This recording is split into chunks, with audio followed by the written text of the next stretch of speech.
Бойдақ жігіттің бөлмесінде түнеп шыққан ару. Қараңғы түсіп, түн жамылған кез. Есіктің қағылған үнін естіп, жігіт есікті ашты.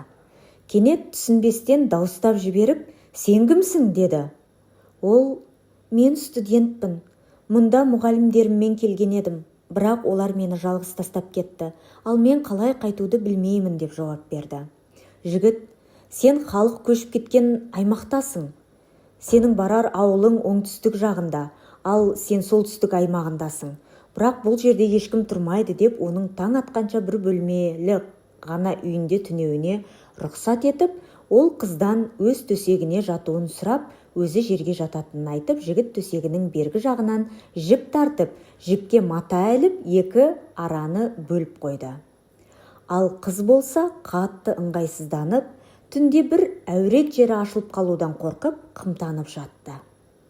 Жігіт қолына кітап алып оқып жатқан болатын. Кенет кітапты жанына қоя салып, алдындағы жанып тұрған шамға бас бармағын біраз уақыт күйдіре ұстап тұрды. Араға аздап уақыт салып, өзге саусақтарында солай күйдіре бастады. Қыз қымтана дыбыс шығармай, көзіне жас алып, шариғат талаптарына қайшы іс-әрекеттер болмауын тілеп, қорқып жатты. Екеуі де түні бойы көз ілмеді. Таң атысымен жігіт қызды ауылына апарып салды.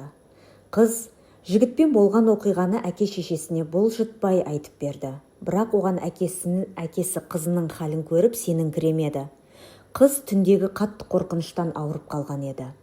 Ертеңіне әкесі сол ауылға барып, жігітке жол көрсетуін сұрап барады. Сол кезде жігіт жол көрсетіп жатқанында саусақтарының күйгенін көріп, жолшылай себебін сұрайды. Жігіт, «Кеше бір сұлу қыз келген еді. Түнде менің бөлмемде қонған болатын. Екеуміз ғана болғандықтан, екеудің үшіншісі шайтан болады» дегендей, түнде шайтан азғырды. Мені азғыруы қатты күшейген кезде тозақтың отын есіме алу үшін саусағымды күйдіріп, нәпсімді тежеп отырдым. Саусағымның күйгенінен көрі мен үшін сол қыз жайлы ойлауым ауырлау қиын болды, деп болған оқиғасын айтып берді. Қыздың әкесіне жігіттің нәпсісін тежеудегі тақуалығы ұнап, оны өз үйіне қонаққа шақырды. Сұлу қызын сол жігітке беріп, екеуін үйлендіруді мақсат етті.